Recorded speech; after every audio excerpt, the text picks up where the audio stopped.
Unified ID 2.0 is something that the Trade Desk worked to bring it forward as technology that has essentially been talked about and developed through the industry, originating with the IAB Tech Lab and others that were looking for a solution effectively to help future-proof for when third-party cookies went away. The whole idea of content being available in the internet, in the open internet, in exchange for being able to create relevant advertising and for publishers to be able to monetize via relevant advertising was a key piece in our decision to help push this forward and make it happen. And so to that end, we created, working with others, and like I said, based on technology from Tech Lab and others, we wanted to push forward with Unified ID 2.0 in a way that would continue that exchange between where users had a say in whether their IDs were used for relevant advertising in exchange for the free content that works in the internet.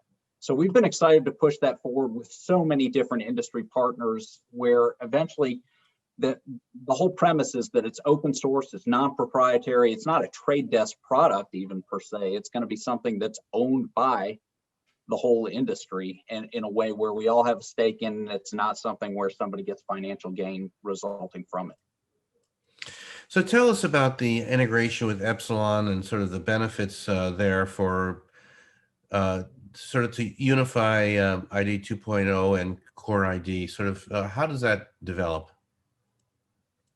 The integration between Epsilon and the Trade Desk, and as it relates to Core ID and Unified ID 2.0, is really sort of that goes along the lines of that future proofing of the internet for the cookieless environment. So from the Publicis side, Publicis and its customers make use of Epsilon data, Epsilon analytics, and Epsilon person-based identity in the form of Core ID. And so making sure that those customers can use that same intelligence to activate and buy media online and make sure they're reaching the consumers that they intend to reach, that they can measure it.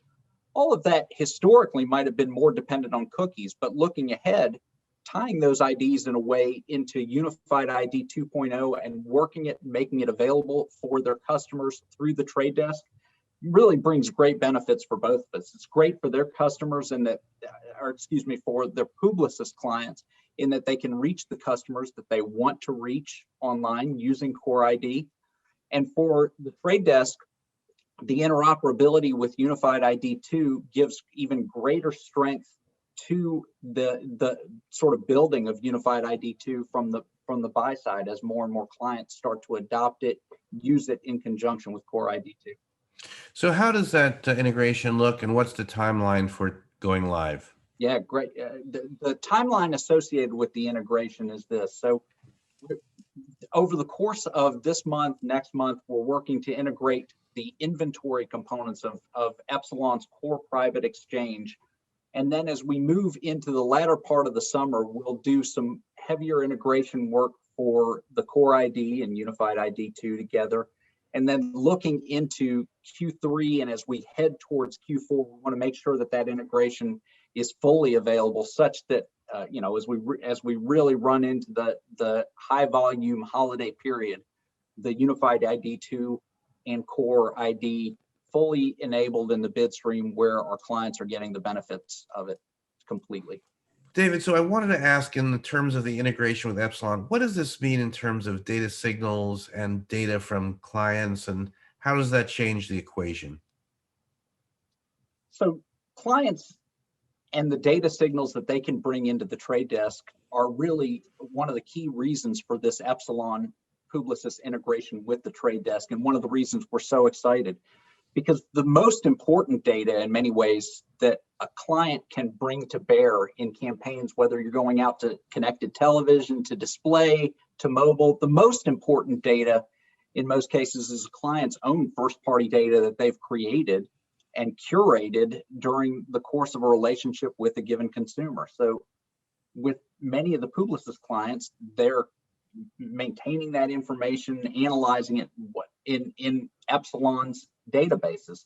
So The ability to activate that on the trade desk, bring it in, match it appropriately via identity mechanisms that we talked about with Unified ID 2 and Core ID, and then ultimately to measure the success of campaigns, also using Epsilon data and Epsilon's transactional data that they've worked on and built up through the years.